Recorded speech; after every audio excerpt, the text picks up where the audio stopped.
இந்த இனிய சுதந்திர நாளில் தாவூதியா அரபிக் கல்லூரியினுடைய சுதந்திர தின கொடியேற்று விழா கொண்டாட்டத்திற்கு என்னை அழைத்து பெருமைப்படுத்தி இருக்கின்ற இந்த கல்லூரியை சார்ந்த நிர்வாகத்தினருக்கும் கல்லூரியினுடைய பேராசிரியர் பெருமக்களுக்கும் கல்லூரியில் பயின்று கொண்டிருக்கின்ற அன்பிற்கினிய மாணவ செல்வங்களுக்கும் என்னுடைய முதற்கண் நன்றி கலந்த வணக்கத்தை பணிவோடு தெரிவித்துக் கொள்கின்றேன். இன்றைய நிகழ்ச்சியிலே முதலில் கலந்து கொள்வதற்கான சூழ்நிலை இல்லாமல் இருந்தது. அந்த நேரத்திலே கல்லூரியின் நிர்வாகத்திலிருந்து வந்து அவசியம் வந்து வருகை தந்து கலந்து கொள்ள வேண்டும் என்று விடுத்த அன்பு கோரிக்கையை தட்ட இயலாமல் உங்களோடு இந்த நிகழ்விலே பங்கு கொண்டிருக்கின்றேன். ஒரு சில செய்திகளை மட்டும் உங்களிடத்தில் சொல்லிவிட்டு விடைபெற ஆசைப்படுகின்றேன். என்னென்று சொன்னால், மாவட்ட ஆட்சித்தருடைய தலைமையில் நம்முடைய மாவட்டத்தினுடைய கொடியேற்று விழா இன்னும் ஒரு அரை மணி நேரத்தில் துவங்கும். அதனால் என்னுடைய உரையை சுருக்கமாக முடித்து உங்களிடம் வந்து விடைபெற ஆசைப்படுகின்றேன். உங்களுக்கு தெரிந்த செய்திகளை தான் சொல்கிறேன், தெரியாதது ஒன்றும் இல்லை. தெரிந்த செய்திகளை மட்டுமே உங்களிடத்தில் சொல்ல ஆசைப்படுகின்றேன். இன்றைக்கு நம்முடைய இந்திய நாடு சுதந்திரம் அடைந்து கிட்டத்தட்ட 79 ஆண்டுகளை எட்டியுள்ளது. ஆனால் இந்த 79 ஆண்டுகளில் என்றைக்கும் இல்லாத அளவிற்கு இன்றைக்குத்தான் நம்முடைய நாட்டிலே சாதி பாகுபாடும் மத வேறுபாடும் இன்றைக்கு மேலோங்கி நிற்கின்றது. அதற்கு காரணம், பொதுவாகவே நம்முடைய ஊரில் ஒரு பழமொழி சொல்வார்கள், தலை சரியாக இருந்தால் வால் சரியாக இருக்குன்னு சொல்லி. இன்றைக்கி நம்ம ஆண்டு கொண்டிருக்கின்ற ஆட்சியாளர்கள் மத துவேஷத்தை மட்டுமே மனதிலே கொண்டு ஆட்சி அதிகாரத்தை கைப்பிடிக்க வேண்டும், கைப்பற்ற வேண்டும் என்கின்ற ஒரு வெறியோடு, அந்த வெறிக்காக மதத்தை பயன்படுத்தி இன்றைக்கு ஒட்டுமொத்த நாட்டையும் மனித குலத்தையே இன்றைக்கு நாசமாக்கி கொண்டிருக்கிறார்கள். நேற்று கூட நம்முடைய தமிழ்நாட்டுடைய கவர்னராக இருக்கின்ற ஆளுநர் RN ரவி அவர்கள் இருக்கார், உங்க எல்லாருக்கும் தெரியும். நேற்று சுதந்திர தினத்துக்கு எனக்கு நினைவு தெரிந்து ஆளுநர்கள், முதலமைச்சர்கள், பிரதமர்கள் எத்தனையோ பேர் வாழ்த்து சொல்லுவாங்க.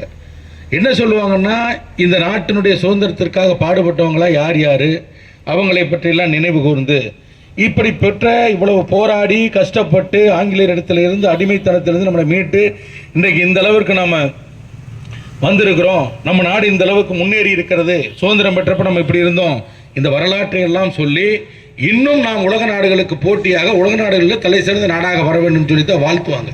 ஆனால் அந்த ஒரு கேவலமான, அதால் மனித பிறவின்னு கூட சொல்ல முடியாது, கேவலமான அந்த மனிதன் நேற்று பேசுகிறான். 14 ஆகஸ்ட் 14 1947 ஆகஸ்ட் 14 இஸ்லாமியர்களாலே இந்தியாவிலே மிகப்பெரிய வன்முறை கட்டவிழ்த்து விடப்பட்டது என்று சொல்லி ஒரு இட்டு கட்டிய பொய்யை, ஒரு அவதூறை கேவலமான முறையிலே பேசுகின்றான் என்று சொன்னால், அவனை மனித குலத்திலே சேர்த்துவதா அல்லது மிருகத்தினுடைய குணத்திலே சேர்த்துவதா, குலத்திலே சேர்த்துவதா என்பது தெரியவில்லை. ஆனால் ஒன்று, அவர்கள் எல்லாம் இன்றைக்கு அந்த ஆளுநர் என்கிற பதவியில் இருந்து கொண்டு தங்களை பாதுகாத்துக் கொண்டிருக்கிறார்கள். ஒரு சாதாரண ஒரு மனிதன், தெருவில் போகின்ற ஒரு மனிதன் இது மாதிரியெல்லாம் பேச முடியாது. இந்திய நாட்டில் இந்தியாவினுடைய இறையாண்மையை காக்கின்ற வகையில் இன்றைக்கு நம்முடைய நாட்டில் இருக்கின்ற சட்டத்திட்டங்களுக்கு உட்பட்டு இது மாதிரியெல்லாம் பேசினா அடுத்த நிமிஷமே அவன் மேலே மிகப்பெரிய வழக்கு பாய்ந்து தேச விரோத செயலாக கருதப்பட்டு தேசிய பாதுகாப்பு சட்டத்திலேயே கைது செய்ய முடியும். அந்த அளவிற்கு மோசமான ஒரு நிலை இன்றைக்கு தமிழ்நாட்டில் ஒன்றியத்தில் இருக்கின்ற ஆட்சியாளர்களால் இன்றைக்கு தமிழ்நாட்டிலும் அதை எப்படியாவது கொண்டு வந்து, எப்படியெல்லாம் வடக்கையெல்லாம் வந்து ஒரு மத துவேஷத்தில் நடந்து கொண்டிருக்கிறதோ அதே போன்று தமிழ்நாட்டிலும் வர வேண்டும் என்கின்ற ஒரு நிலைக்கு அதை இன்றைக்கு அவர்கள் செய்து கொண்டிருக்கிறார்கள். ஆனால் நாமெல்லாம் ஒன்று சேர்ந்து ஒன்றே ஒன்று மட்டும் உங்கள்கிட்ட பேசிக்கிறேன்.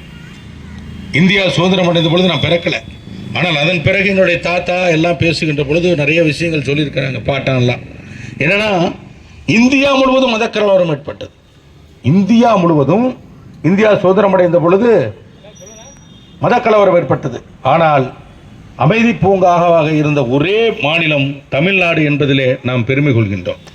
அந்த அமைதியை தொடர்ந்து நாம் அனைவரும், நம்மளை எல்லாம் டிகர் பண்ணி விட்டாலும் சரி, நம்ம எவ்வளோ தூரம் அவங்க வந்து வெவ்வேறு வகையில் நம்மளை தூண்டிவிட்டாலும் அதற்கு துளி கூட இடம் கொடுக்காமல் சலனப்படாமல் நாம் அனைவரும் ஒற்றுமையாக இருந்து இந்த தமிழ்நாடு சுதந்திரம் பெற்ற பொழுதல்ல, இன்னும் எத்தனை ஆண்டு காலம் இருந்தாலும் தமிழ்நாடு அமைதி பூங்காவாக நாங்கள் எல்லாம் அண்ணன் தம்பியாக, சகோதரர்களாக, சகோதரிகளாக ஒற்றுமையாக இருப்போம் என்பதை நிலைநாட்ட வேண்டிய பொறுப்பும் கடமையும் இன்றைக்கு நமக்கு அதிகமாக இருக்கிறது. அதனால் நாம் இன்னைக்கு இப்படி தான் இருப்போம், அதில் ஒன்றும் மாற்றுக்கிறது யாருக்கு இல்லை. எனவே நம் மீது எத்தனையோ அவதூறுகளை சொன்னாலும் சரி, புழுதிவாரி தூட்டினாலும் சரி, அதையெல்லாம் புறந்தள்ளிவிட்டு நம்முடைய நாட்டிற்கும் நம்முடைய மாநிலத்திற்கும் நம்முடைய மாவட்டத்திற்கும் பெருமை சேர்க்கின்ற வகையிலே நம்முடைய செயல்பாடுகள் இருக்க வேண்டும் என்று உங்களை எல்லாம் மெத்த பணிவோடு கேட்டுக்கொள்கிறேன்.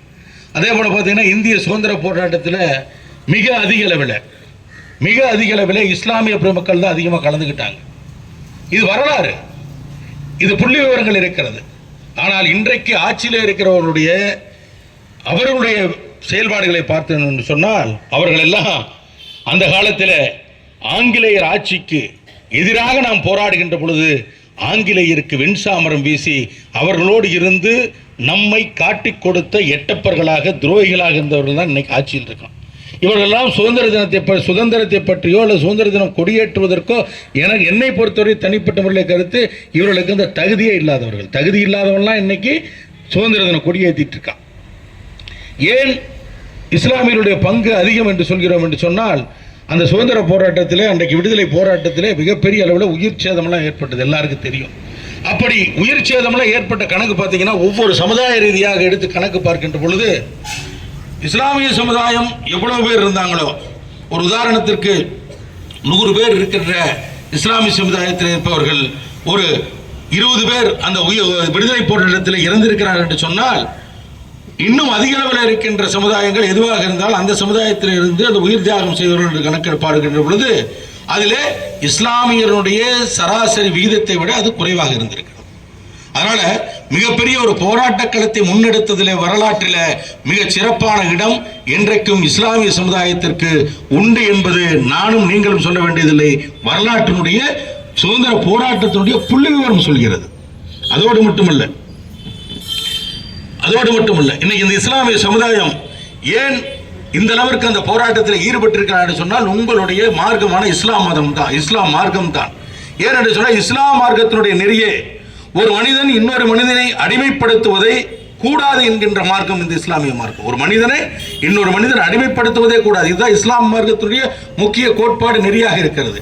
அந்த அடிப்படையில் அந்த அடிமைத்தனத்திற்கு எதிராக, அதாவது இப்படிப்பட்ட ஒரு கோட்பாட்டிலே இந்த மார்க்கத்தை கடைபிடிக்கின்ற பொழுது நமக்கு ஆட்டோமேட்டிக்கா அந்த நம்மை அடிமைப்படுத்துகின்றவர்கள் மீது கோபம் வருகிறது, அதில் இருந்து வெளியே வர வேண்டும் என்று சொல்லி நம்முடைய போராட்ட குணம் நம்மை தூண்டிவிட்டு நாம் சுதந்திர போராட்டத்திலே, விடுதலை போராட்டத்திலே அன்றைக்கு மிகப்பெரிய அளவில் கலந்து கொண்டிருக்கின்றோம். அதே போல பார்த்தீங்கன்னா, நமக்கு 1947 தான் சுதந்திரம் கிடைச்சது. ஆனால் ஆங்கிலேயர் இந்த நாட்டை பிடிக்கிறான், கொஞ்சம் கொஞ்சமாக பிடிச்சிட்டு வரான். அப்படி பிடித்து கொண்டு வருகின்ற பொழுது அவரால் முழுமையாக இந்தியா நம்முடைய இந்த நாட்டை அவனால் கைப்பற்ற முடியல. அந்த காலகட்டத்தில் மிகப்பெரிய அதாவது ஆங்கிலேயருக்கு மிகப்பெரிய சிம்ம சுப்பனமாக இருந்தவர் திப்பு சுல்தான் அவர்கள். அவருடைய அந்த போராட்டத்தில் திப்பு சுல்தானோட போரிட்டு, ஏன் நான் இதை சொல்கிறேன் என்று சொன்னால், அதாவது இந்தியாவை பிடிக்கவே முடியல. அப்ப திப்பு சுல்தானை அவர் உயிர் போயிடுது.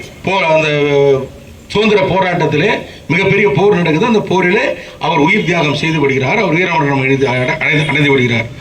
அந்த நேரத்தில் ஆங்கிலேயருடைய ஜெனரலாக இங்கே இந்தியாவில் இருந்த ஹாரிஸ் என்பவர் சொல்றார், அவர் இறந்த உடனே சொல்றார், அப்பதான் சொல்றான், இந்தியாவை நாங்கள் வெற்றி பெற்று விட்டோம்.